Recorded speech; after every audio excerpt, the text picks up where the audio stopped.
This is the Nomadic Traveler Podcast.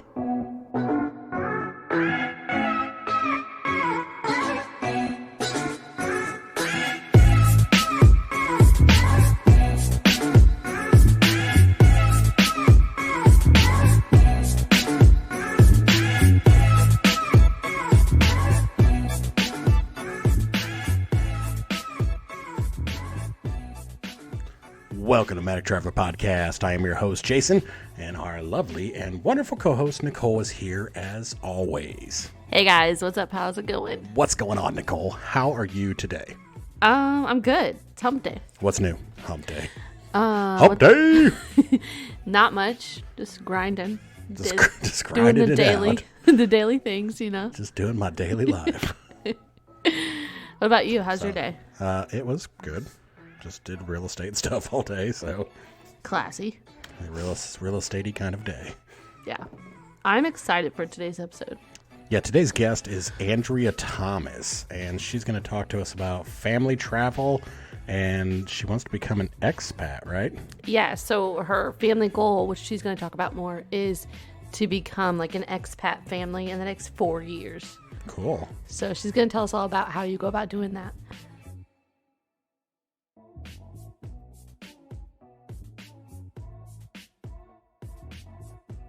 Yeah, today's guest is Andrea Thomas, and she's going to talk to us about family travel, and she wants to become an expat, right? Yeah, so her family goal, which she's going to talk about more, is to become like an expat family in the next 4 years. Cool. So she's going to tell us all about how you go about doing that. I think that's really cool, and I am interested. You know, I always like to think I'm going to do something. I don't know if I will, but I think I'm going to do something. I think I'm going to do this. no, but yeah, she's got a lot of good information and tips if you guys are interested in that kind of family life. So And she does like business coaching and stuff too, doesn't she? yeah, so she'll tell us about all the different ways that she's found to make money on her own to where she can travel or live overseas. So that'll be interesting as well. Sweet. Yeah. All right. Well, I guess without further ado, we got Miss Andrea Thomas.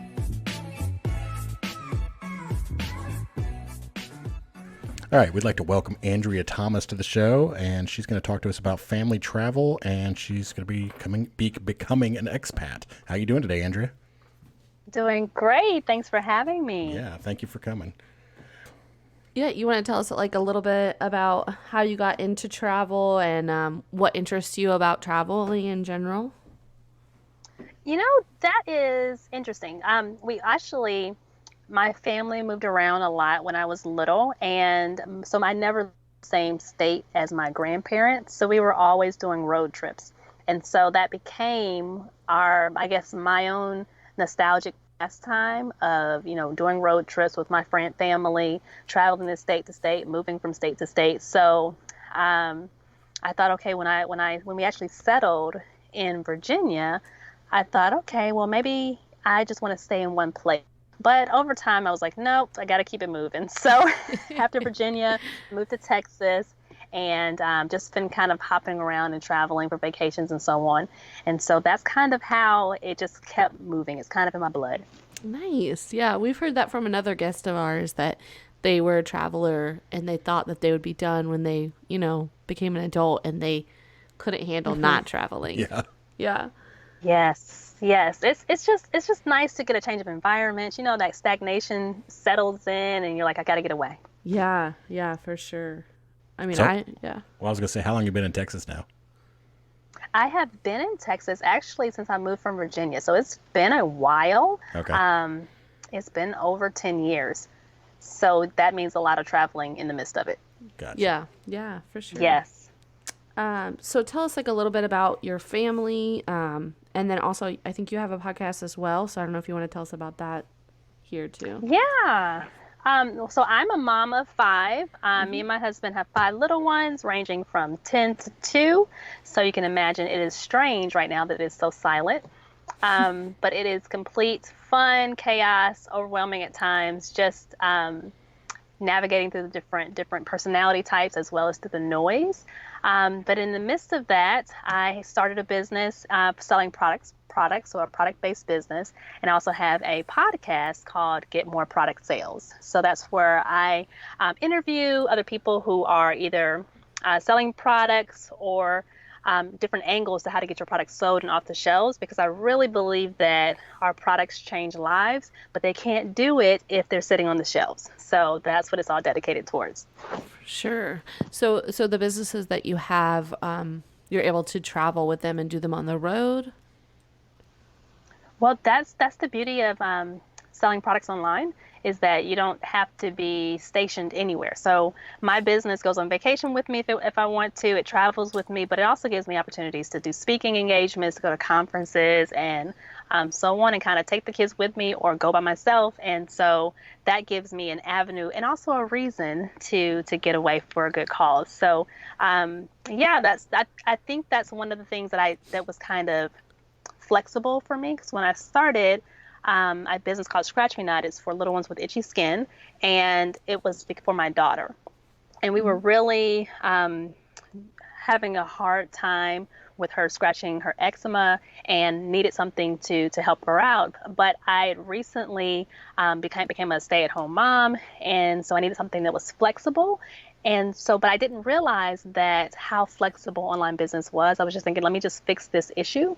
But as the brand has grown, I've noticed that, you know what, if we want to move, we want to pick up and move, we can do that. If we want to move overseas, we can do that. The only thing I truly need is the internet and understanding of currency. So that's really all that matters, because my product can be shipped anywhere with a port, and as long as I have Amazon, or as long as I have a third-party shipper to ship on my behalf, I can ship it to the warehouse, and they can ship to whatever I need to get it done.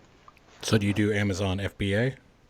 Yes, FBA, FBM. I actually have an agency to get it done for other product sellers, because with being a mom, we wear 95 hats, and sometimes you need an extra pair of hands or a team. And so as you're growing your website, growing your brand, you want to add on Amazon, but you may not want to take your eyes off of what you're currently building to do so. So that's where we come in. So is Scratch Me Not still a thing too? It is. It is. Okay. Very cool. So is it scratchmenot.com or? Yes, it's scratchmenot.com. Okay. So if you guys need anything out there for the eczema, try that out. Yeah. Yes, for the littles, we don't want them to scratch their skin off. We want them for them to have some relief, and also for the parents to have some peace as well, knowing that they can soothe the itch without hurting themselves. For sure, yeah. So where have you guys traveled as a family? I know, did you say there's 5 kids, right? Yes, there's 5 kids, into 2. It actually started off with my daughter when she was first born. I just up and left and went to New York with her, just to spend some time with a friend and kind of, explore the city. And so what I found is that I don't have to be restricted based on how many kids I have. So we've gone we've gone all over Texas. We've done our road trips to Tennessee, Indiana. We've gone basically within the states. We've stayed within the states. We haven't done abroad just yet. Okay. Nice. And that's coming up soon, right?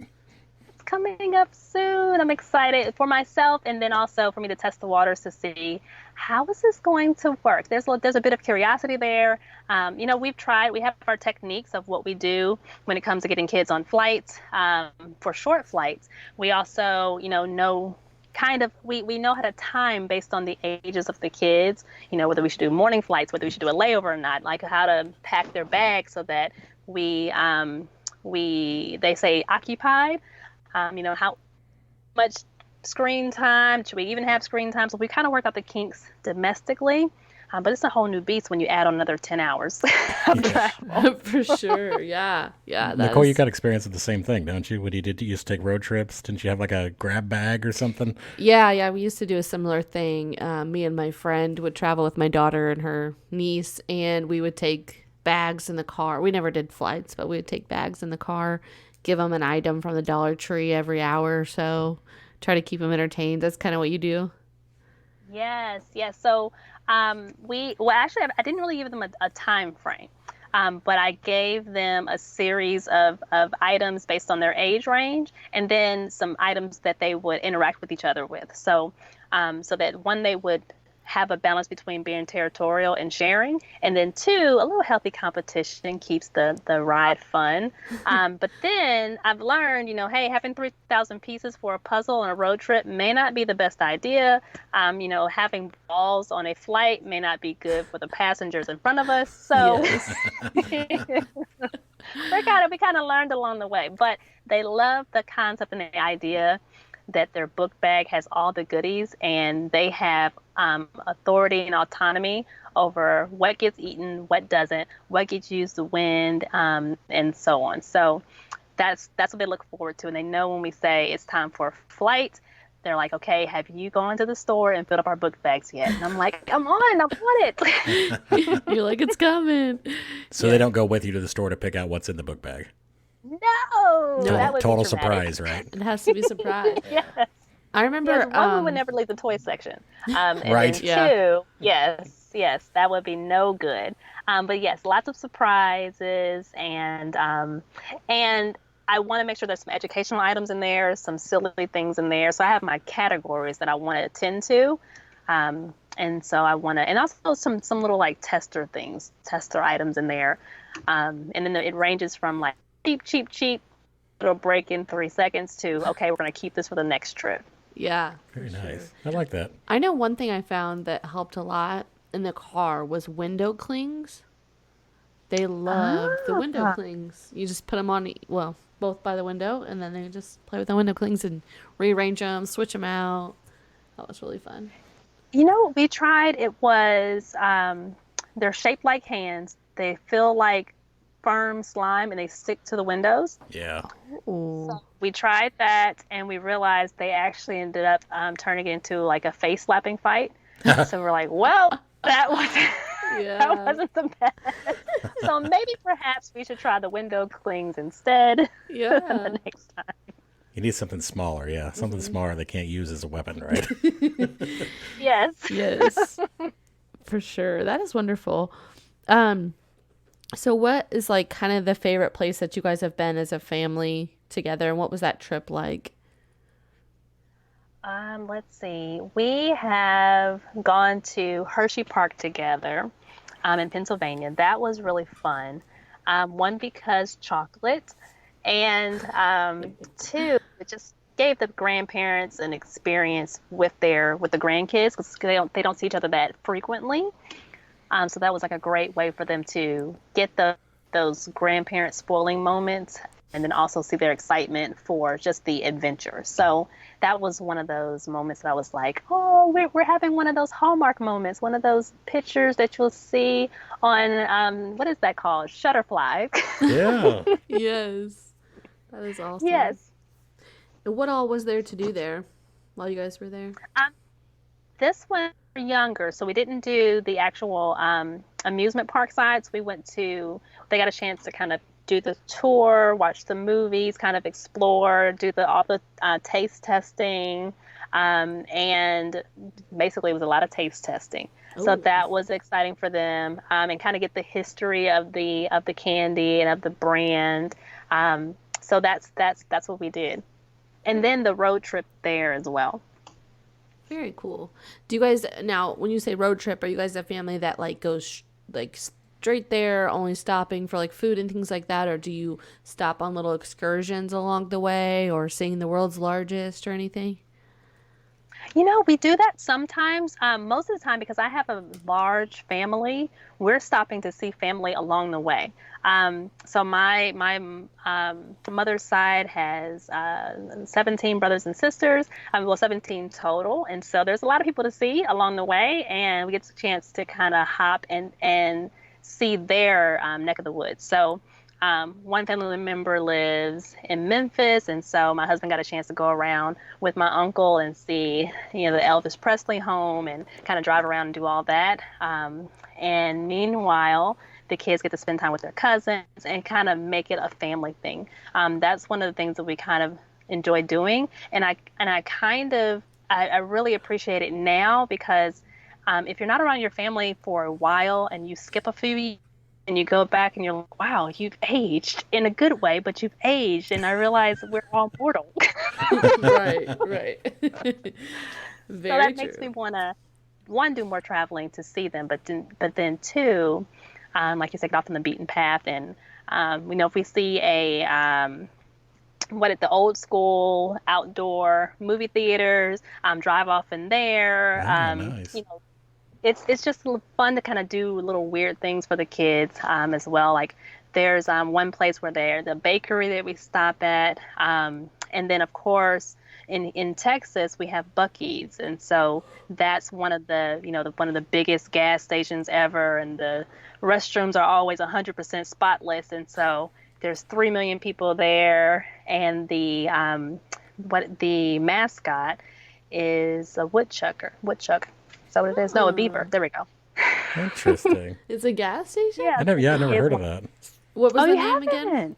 Oh my goodness. So the beaver is the mascot, and it has like 30 stalls for the women's side and an additional 30 for the men's side. And so Wow. everyone wants to stop there, and it has about, 20 to 40 gas pumps and a humongous parking lot. And they have camping gear and everything that you could use for excursions, but they're in the middle of nowhere. So that also is another reason why people stop there. So the kids love it because you can get all the brisket and barbecue you want. And it's pretty good. I'm now a vegan now, so I don't really enjoy that. But if you want popcorn balls or, old school candy, or of course if you want, your normal Cheetos and all the other junk food, you can do that there. But they really make it a fun experience, and also commercialism overload. So, but I always have peace of mind when I stop there because I know the restrooms are clean and they have little locks for each individual stall. So it's like they know what the number one thing for parents is, and that is restrooms and Yes. an available gas pump. Yeah. For sure. And Yeah. what did you say the name of that was again? Bucky's. So it's BUCKEYEE''S. Bucky's. Very cool. I'll have to check that out. That sounds awesome. Yeah, I wonder if they're going to be expanding, because they're expanding more here in Texas. But like I said, they put them in the middle of nowhere, so you really have to kind of drive out to get to them. I like that though. That's awesome. Yeah. I'm going to look into that because I always like truck stops when I do road trips because it's just the same thing. The gas station or the restrooms are generally clean. They're bigger. They got more food options. There's plenty of Yeah. pumps, extra parking. The barbecue, they have like a whole layout deli just for that. So of course my husband goes ham there because he's like, man, I can get a brisket sandwich, and I'm like, and I can get sausage, and I'm like, okay, slow down, let's slow down. Right, right. Do you make them eat vegan with you?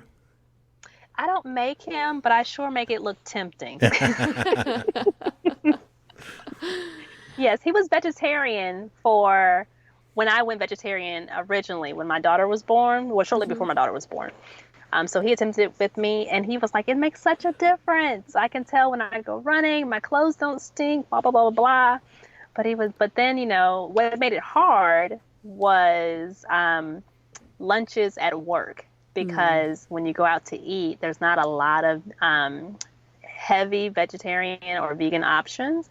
And so he's like, I can only eat a salad so many times. And I'm like, I understand. Yeah, for sure. Especially when everybody you go out with is eating meat. Right. Right. I had a client I went out with from work the other day, and it was the same thing. He was like, is there somewhere we can go vegetarian? I'm like, I'm not vegetarian, so I honestly have no idea. I had no idea where to take him. It was quite a challenge. Yeah. That's when the Google comes in. Best vegetarian restaurants. Yeah. And that what's it called, the Impossible Burger? Yeah. That's what I was trying to think of, somewhere I could take him for an Impossible Burger. Those are amazing. Yeah, or the Beyond Burger. Yeah. For sure. Do you have any major obstacles or things that you guys have overcome when traveling as a family that our listeners would benefit from learning about? Maybe something that, other than just distracting the kids, is there anything that would be helpful for people to know that you've kind of come across? I think it is definitely kid related, and it's also probably parent related, is knowing our kids' limits. Because my husband is like, hey, I will drive 20 hours straight to get to our destination. It doesn't matter. And I'm like, okay, that's great if we all have a pee bag. However, we have to, we have to have some moments for the kids. So then when we first started road tripping, it was, trying to go as far as we can and almost get to that breaking point for the kids, and then we stop. But matured and our family has grown. We now kind of schedule our stops based on what we want them to do. So we have some short stops where it's restroom only, and then we have some stops where it's time to get the wiggles out and run around in circles and kind of let them stretch their legs and wander around and look at the ducks or wherever we stop. Or if there's a playground that helps too at some of the rest stops they have. Some of that. And then, helping them stay focused on time frames. And also mapping out our movies. That was really helpful too. So if we know that they want to go to sleep at night, we want them to sleep at night, having a movie with a bright light glaring in their face, is going to keep them up longer. Yeah. They're going to have some meltdowns and some this, that, and the other. So we map out the movies time-wise, and then of course, we tell them when they can open their bag, but we don't tell them what they can pull out per se. So that was some things we do to kind of fill the time. And really, it's really for the road trips for us, it's more time management. And then me having to just understand that my husband does not like to not drive. Yeah. So he is the main driver, and I have to pry the steering wheel out of his hands for us to switch. But at the same time, though, I told him when we first got married was like, hey, you're priming me to fall asleep on you. So I do get some extra rest periodically while the kids are engaged in movies and so on. And he gets to listen to his 3,000 podcasts. So it works out. Does he have a favorite podcast? Oh, I have to ask him what they are because he switches. Sometimes it's sports, sometimes it's entrepreneur related, sometimes it's religious. And so he is constantly adding new people that he likes to listen to. So I cannot tell you off the top of my head That's which what I ones do too. they are. I bounce around a lot too, but I listen to a lot of podcasts Yeah. when I'm on the road, and I do Audible a lot. Yeah. Now that's me. I'm the Audible queen. But he loves to actually touch the book. So that doesn't quite work for him. But so for podcasts, for him, I think because it's more conversational, that keeps his interest. Yeah, I was just telling my daughter today we've been listening to books on YouTube in the car, and we found the Babysitters Club. And if you remember that. And I do. Yeah, and I was just telling her, I was like, how cool is it that like when we drive, we can learn so many things, I was like, we need to take advantage of all the time that we have. And that's the cool thing about road trips is you can be reading educational books or books for fun or listening to podcasts about entrepreneurship or whatever you're interested in. So yes, we definitely have our educational movies or videos that we switch out, like the Leapfrog, Letter Factory, things like that, and they really enjoy that. But then also just the whimsical side of, I'm waiting for my kids to get a little bit older to where we can go through the Harry Potter series and kind of listen to that and kind of, let them get lost in the adventure. Because when I was a kid, I used to listen to Odyssey. I don't know if you remember that when you were a kid. But it was like, just being wrapped up in an actual storyline on the radio. We don't really get a chance to have that too much anymore. for sure. That's why I like Audible. I was listening to an Ernest Hemingway book today and yesterday, and it's like he's so descriptive, and it's neat to just get that story going in your mind, Yeah. Yes, and then have their voice to go along with it, so you can. It's just to me, it's kind of mesmerizing. Yeah. That's really awesome that you're really building like the desire to travel with them. And I know you talked about before like wanting to become kind of like an expat family. So what are kind of the steps to getting there for you guys? Well, I think for us first, it is longer flights. So right now where we are basically Midwest. So we're right in the middle. So it's about 3 hours each way. So for me, I'm like, okay, well, where can we go? Like Alaska. My husband used to travel a lot to Alaska. So I'm like, maybe we need to go to Alaska, test it out, just do a quick hop or two. We have a layover in Seattle, and then we'll just keep going and see how that goes. So I think testing that out to see how does a 2-year-old do with a layover that's like 2 to 3 hours, and then heading to Alaska. And then I also want to do a little bit more research on the type of location we want to go. So we just had a family friend who went to France for 3 years, and they had I want to say at the time she was about 7 years old, 7 or 8, and the littlest one was 4 or 5. And then they had a baby while they were there. So I'm like, okay, how are they doing it, and how are they transitioning? Because they're going from fully English, maybe a little bit of Spanish, to going straight French. And so part of me was like, well, maybe we should go to a Spanish location so that it's easier for the kids to catch on. And then part of me is like, no, let's just go straight German, or let's go straight culture shock. And so we're tossing up a few ideas on what that looks like. And maybe it is a quick vacation first to see what it's like and then move, or just straight do it. Yeah. So kind of up in the air. Straight do it. Let's do it. Yeah. Easy for us to say. We'll have you check in once a week on the show, and that would make for some excellent podcasts. Yes, that would be the cold turkey series. That's right. What do your family and friends think when you tell them that you want to do that? Haven't even told them. Oh. Yeah, can we have that episode? That'll be excellent. Oh my goodness. They're going to be like, you're doing what? Right. We tell them right before we leave. Yeah. All right, this is our last Christmas. Thank you for the time. Oh my gosh. I think it would kind of be a little heartbreaking for one side of the family. I'm not going to say which one. Yeah. The other side of the family would try to talk us out of it.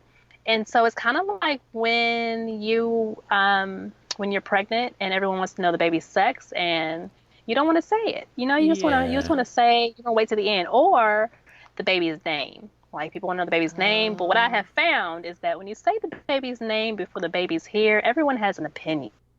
But when you say the baby's name and the baby's here, no one wants anything because they don't want to hurt your feelings. Because it's already a thing. See, you're smart. Yeah. I like that. Yeah. I love that. A little bit of psychology. Yeah. What about like the kiddos? What do they think if they've grasped they are it at all? They are so ready. Yes, they are so ready. We tested a little bit of homeschooling. They love it. And now they're ready. They're ready to do a little bit of traveling. I think the oldest one is starting to click a little bit now that she's getting a little bit more friendship based. Not necessarily depth wise, but now she has consistent friends year after year versus the little ones. They don't really care. So it may shift if we don't do it pretty soon to where she gets a little bit more attached. But for the most part, when it's time to travel, there's never a whine. Yeah, I bet. Especially because they get like all the good goodies to have in the car. So they're probably like, okay, we're ready to go. We're making an adventure. It's got to be an adventure. Yeah, that's awesome. What do you think that like your family will gain from moving overseas and becoming this expat family? I guess 100% real talk, I'm hoping gratitude. I'm really hoping that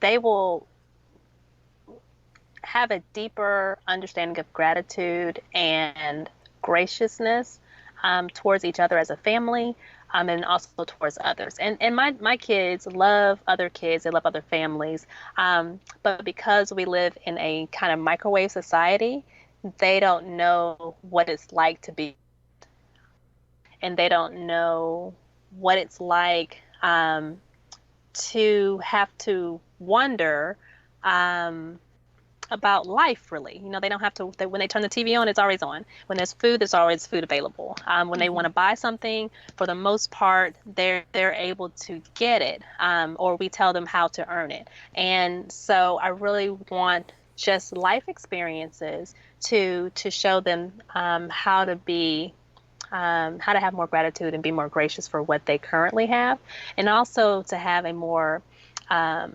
sensitive heart to others. Because sometimes we may just assume that everyone is similar to us, and not really think about the backstory.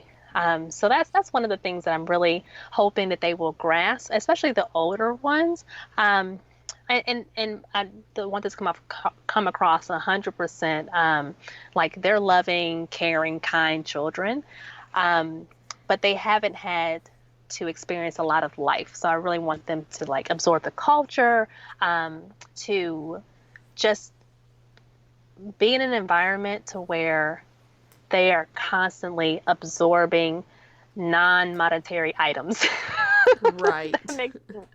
The materialism seeps in, and it's they get a high off of buying things. Like Yeah. it could be for 50 cents, it could be for a penny, but it's the fact that it's new, and then 20 seconds later they forgot about it and it's on the floor, and I'm like, wait a minute, what are we doing? So Yeah. even when they earn it, they know that more is available, and when I guess when I'm comparing it to when I was a kid, how when I got something new, it was like a cherished item, and you would never find that thing on the floor. You would never Yep. find it random places. But they don't have that cherishing moment beyond 38 seconds. So, Right. That's so true. yeah, Very but true. definitely the culture, definitely. It's one thing to read a history book. It's one thing to see science. It's one thing to kind of, in a even in a homeschool setting. But it's another thing to go visit the Colosseums. It's another thing, you know, be part of it and walk the streets and so on. Very true. Very true. So we have a Sorry, I got couple a little different. wrinkly. Well, that's fine. No, we have a couple of different podcast episodes where we kind of talk about, like what was it, travel versus toys, and about maybe giving the kids for Christmas like one big thing, and then making another thing like some kind of a travel item, so that they are getting out and they are experiencing different cultures and different things in life, and it's not all about the materialism part of it. Yeah, for sure. Yes, we made a family decision that the next Christmas is going to be an experience. It's not going to be presents. And I'm excited to see how this unfolds because they are very attached to their presents. Yeah. But I really, I always look forward to when they graduated high school, during college. Like I want this to be something that they want to come back to for the relationships. And I Yeah. feel the same way about traveling. Like I want them to go back for those nostalgic moments, not for the trinkets that they purchased. Yeah. For sure. And one thing that hit me when you said about, just how humble it is, how humble it will make you to move overseas, I was just thinking about being a kid with your sister and brother going somewhere new that you don't know and how close that will make you. When you go to school and no one, you don't Yeah. know the language, or you don't know a lot of things, how close that will pull you to get through that until you really, find your groove as a kid. Yeah, and that's one of the fun things about having a large family is that they have that bond currently. Hmm. Um, but there's also, that just that family level of bickering that, that um, those different components that I'm like, man, guys, when you all are going to be 10 years from now, I want you all to love each other and like each other. Yeah. So, so like while I know they have a lot of tendencies to come together and to, face new situations together as a unit, and they look after each other, sister and brother wise. I also want them to, I mean, I know they'll experience that naturally in a more in-depth experience. I want them to kind of breathe life and just exhale experiences versus, um, I don't know how to put it, but I completely agree, though, so I know exactly what you mean for sure. Yeah, yeah. okay. It's just getting your joy from a different type of lifestyle. So, yeah, like where Yeah. are you pulling your joy from? Yeah, definitely, It should definitely. be And from experiences and people and not from items and Yeah. things. yes, and I know this is also the age, because I have very young kids, and they're transitioning from, the toddler kindergarten to like the being the popular kid or the this that, and the other. So we're having some life transitions for them at different stages of just growing up.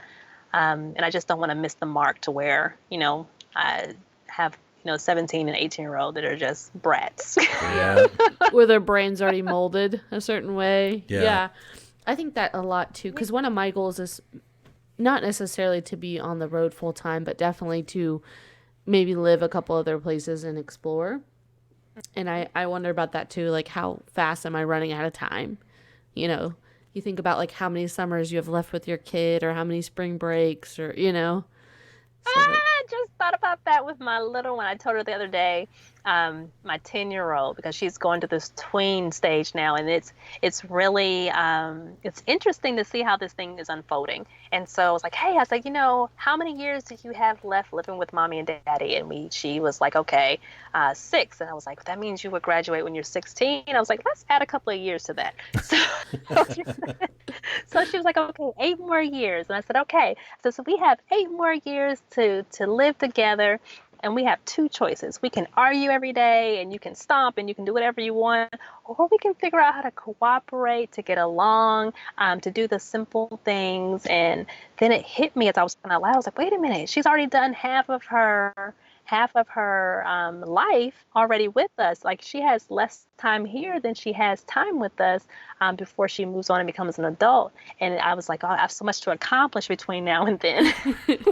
I like that she was like 6 years. She's like ready to get out of there. She's like, I'm out of here early. It has nothing to do with us. I think it's just ambition. I know, sure, right? yeah. She's like, I just want to get that driver's license, and Right. I just want to be grown already. Yeah. Yeah, no, that is so true. Because like when you think about your kid, like you turn around and they're in school, they're like 6 or 7. You think, oh, they're still little, but really, if you think about it, that's close to half of your time with them is gone. Yes. And especially if you're not able to homeschool or stay home, then you're only getting them mainly on breaks and things like that. Yeah. So, yeah, it's definitely important to have that time for sure. Yeah, that's definitely one of the things that makes me want to get off the grid, is to not try to squeeze life in this 3 to bedtime time frame. I want to live life, and I want to not have to be restricted. And so when going through this entrepreneurial life, it's like you see what it's like to live off the grid and how much freedom there is and how many options you have. But then, if you haven't been raised in this way, you're stumbling and figuring it out along the way.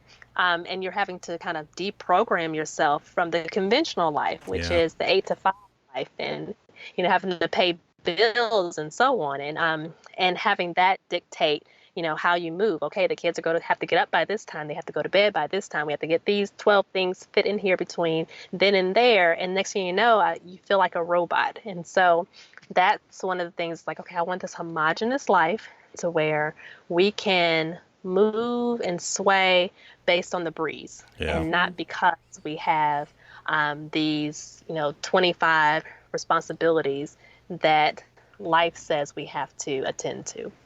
Well, that's one of the things I really love about the podcast that we do, is that we get to meet all these different people, and there are so many different lifestyles out there, and it really opens your eyes to there. You grow up thinking there's like one way to do things, and then all of a sudden you realize there's about 50 different ways that I could be doing things. And we meet people that live full time on the road. There's people that do van camping. There's people that are expats. I mean, there's literally dozens of ways that you could live your life, and it just like. It's just mind blowing, when you realize that. Yeah. Yes, and you can do a hybrid of them. It's like you don't even have to stick to one. Yeah, and like learning this stuff at my age, and just makes me think, okay, people who are doing it with their families like you is wonderful, because now your kids are going to learn it at ages 2 to 10. So then you've already set them so far ahead to where they're going to be able to have a longer life of living how they want and not living how they're told. Yeah. Yes, that's definitely one of the goals, and just saying, okay, like you don't have to do it the way we do it, but we're laying out the blueprint. So if you ever want to hop on board, you'll have it laid out of what to do, when, where, and why, and how to support yourself along the way. But I have a couple of stubborn ones who want to figure it out on their own or make their own path, and we'll be right there cheering them along the way. I was gonna say, yeah, that's okay too. Yeah, definitely. Some of us were that stubborn kid. I feel like they channeled different parts of me. Oh yeah. Yeah, you're at 10, you're at the age that I'm scared of. I'm scared of like 10 to 16. Yeah. I think it was a lot more scary, but now that I'm here, I'm like, okay, we can tackle this. Now I can we can rationalize more, even though that part of her brain isn't 100% developed. Like she gets concepts versus the little ones, they're still more like, okay, be here by this time in this order, do it this way, just so we don't go crazy. Right. But it's interesting to see how I can foresee from going, from parenting to eventually just coaching and kind of saying, okay, we've got you to here, take it from here. Yeah. Yeah. That's wonderful. I love it. Do you have like a certain time period that you are looking to be moved out by or living somewhere else? Oh my goodness. So I have one way that I want to do it, and my husband has a different way. And so we have been kind of going back and forth on how we want to accomplish this. And so his perspective is, hey, you know what? We don't have to go hard 100%. We can get a house in here. We can do this in here. We can have a rental place there and kind of build towards it. Yeah. And I'm like, let's jump all in. Yeah. He has more of a traditional job though, right? He does. Now it can be remote.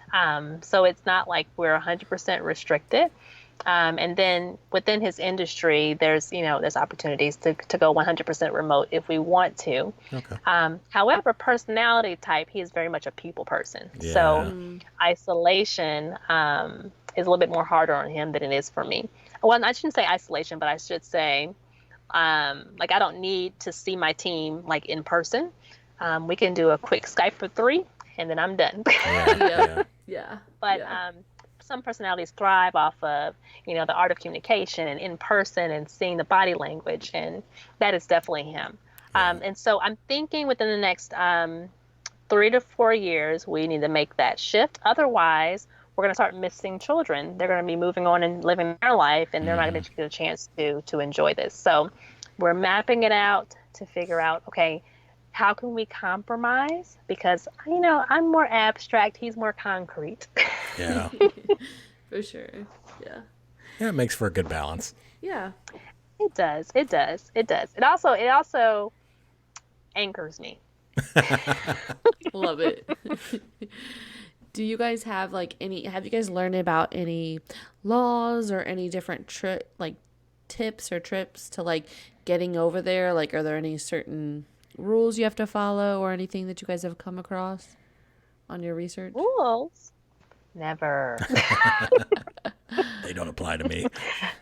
They don't apply. Actually, I haven't done that much crazy research yet on rules or regulations. The biggest concern that I have, and it's probably just selfish business-wise, is do they have stable internet? I was looking at the Philippines at one point, but then I realized, wait a minute, they have a lot of earthquakes and hurricanes and unstable internet at times. And so I was like, well, maybe that one off the list. So that's it's like a peel the onion approach. Okay, what are things that are must have, and then once we narrow down the country, then I can start diving into the schools and homeschooling rules and regulations. How will that I guess kind of transpose or shift? Should we hop countries? How does that work for going to college, and what does it really matter? So those are the things that are on my mind in this stage of life. Is just, okay, I don't want to jack my kids up for their future life because I'm trying to live the life I want. So how do we make sure that they are set up for success as well? Well, you may want to check out the Shannon Martin episode, which is a couple episodes back, and she transferred to Shanghai, China. And that's where she's at now. So, and she doesn't have kids, but she talks about the school system in the episode and different things like that, and how she had to adjust. And then she talks about what were the groups? How was she meeting people? I don't remember the name of them, but there are groups of people that you can. She was using some kind of like expat group or something like that, where she was like hanging out with people that were expats, I guess. Yeah. And she said she made a lot of friends. And then they all share Yeah. information and things like that. Because she also talked about like health insurance and how that works when you're overseas, but you work for an American company and things like that. So that's pretty Awesome. interesting. So yes, and I have two connections for Mexico and for France when it comes to expat groups. Okay. That's one of the things that they both said that's what anchored them and what helped them keep their sanity.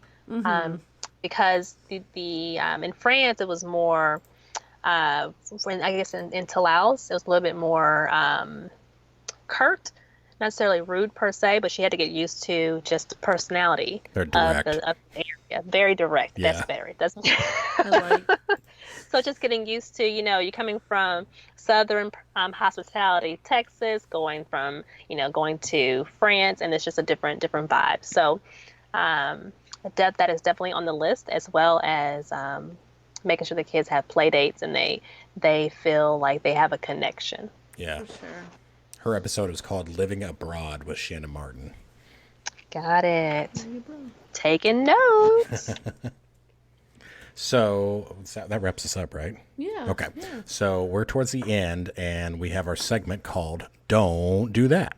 And the Don't Do That segment is travel mistakes that you have made that you might want to tell our listeners about so they can not make the same mistake. Do you got any of those? I do.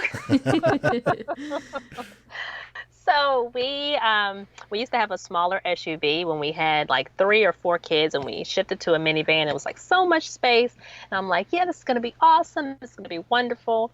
But everyone has, a different bathroom break schedule, and we had just wrapped up our bathroom break, and the kids were sleeping, and one wakes up and he's like, I gotta go, but you're in the middle of nowhere, you're driving the highway. And so I did not know this tip until another mom of 6 told me about it, and she was like, always have a portable potty in the minivan. But we didn't have space in the previous car, so it never clicked. And so him and a cup just made friends. We got to our destination. And all the kids were excited about this moment because they were like, this is kind of like, you're not supposed to, but Mom's saying you can, and this is so cool, but it's also weird. And he just felt like he won a prize. And Right. so from there forward, we traveled with a potty. That's a good idea. I like that. That's Yes, a little potty, just to buy us some time. And they're not allowed to do anything but number 1, and that's what we stick to. Yeah, I guess that would be no fun if someone was doing a number 2 in there, would it? Yeah. Yeah. Oh, no. I mean, it's bad enough with the baby, Right? but not with, 8 and 10-year-old or others. No. Are you guys still in a minivan, or have you upgraded to a full size, or? I am so trying to talk my husband to the conversion van. Yeah. But all he has is flashbacks from like the 1990s version with the carpet everywhere on the walls and the ceilings, and so he cannot get past it. Yeah. So the next step is like, okay, we're just goes to the 15 passenger because there's more space, and Yeah. Also extra tall. So we buy cars that can fit his length and height.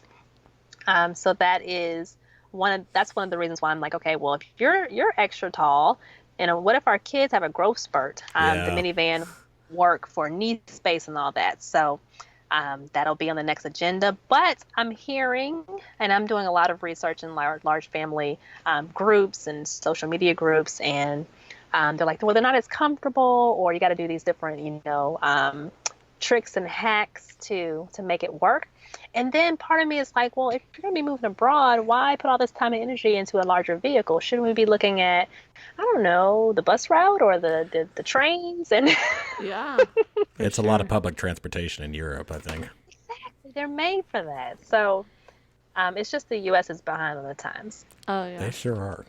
Especially on the public Yeah. transportation. Yeah. I know we are here for sure. I'm still waiting for high-speed rail. I think there's one coming in Houston. Oh, is Ooh. there? I think that's on the verge of being made. So Nice. next 5 years or so, maybe with bullet train.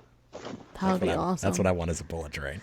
Yeah. See, and I think that goes back to that humbling too. Like, okay, I can't just get in my car. I have to be a human with other humans and go on someone else's schedule and not just go for mine, like.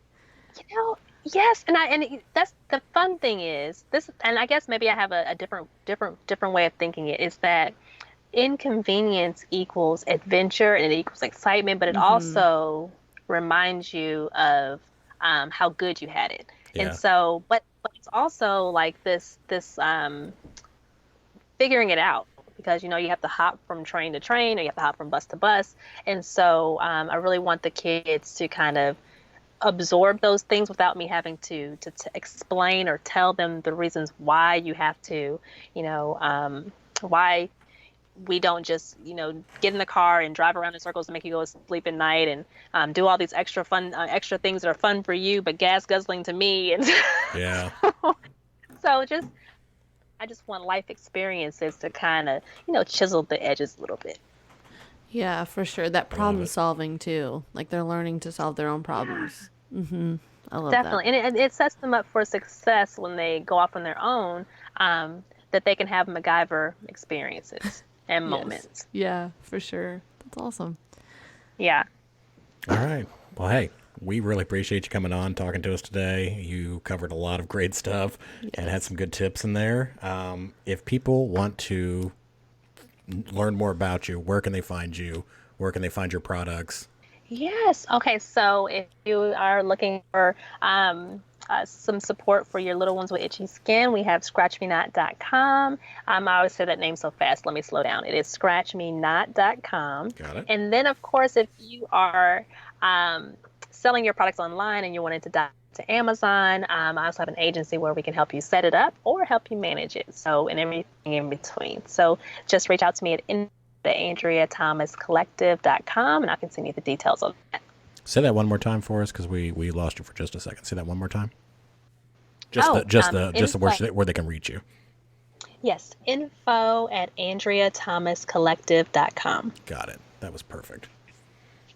All right. Hey, thank you so much, man. We really enjoyed this.